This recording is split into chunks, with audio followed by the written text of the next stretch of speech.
Good morning. Today I will be reading the Tale of Tom Thumb. So just listen along.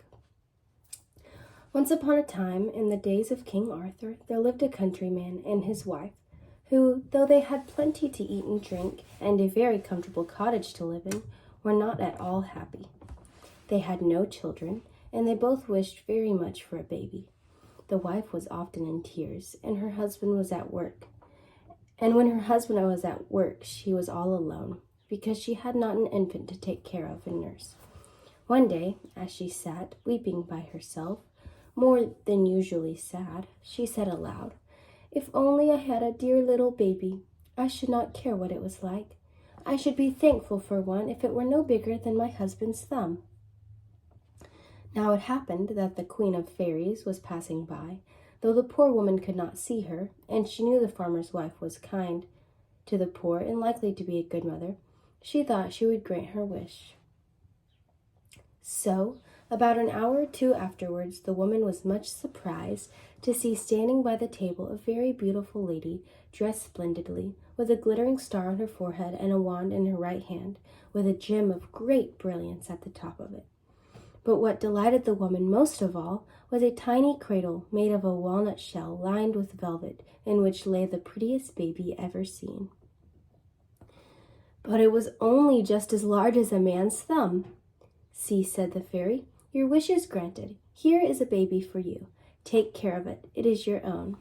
The woman did not know how to thank the fairy enough. She was so delighted, and the queen went away quite pleased at having given so much happiness. Before the fairy went away, however, she gave the woman a little shirt of spiderweb and a doublet of thistledown for the baby. When the farmer came home, he was very much pleased. He invited all his friends to the christening, and the child was named Tom after him, and Thumb because he was no bigger than one. The baby was very well and merry and grew, of course, but it was still very small. However, at last Tom thought himself quite a great boy, and begged his mother to make him a little suit of clothes. And she made him one, but with a great deal of trouble. They were so small. Tom was very often in mischief. He was so small that his mother used to put him on the table to play, and once she found him in the salt box.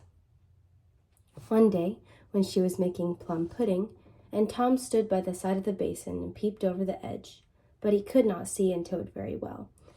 And while his mother was gone for some more flour, he drew himself up on the edge of the basin. Alas, he fell in and disappeared into the wet pudding, which for poor Tom was a huge morass.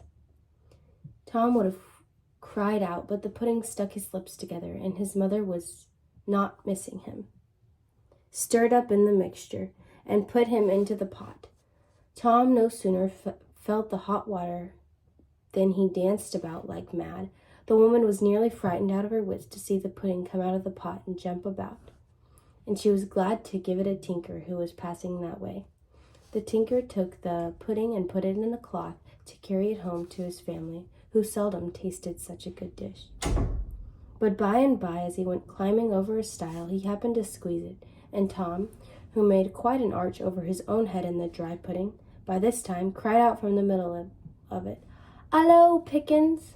which so terrified the tinker that he let the pudding drop in the field and scampered off as fast as he could. The pudding fell to pieces in the fall, and Tom, creeping out, went home to his mother, whom he found in great trouble because she could not find him.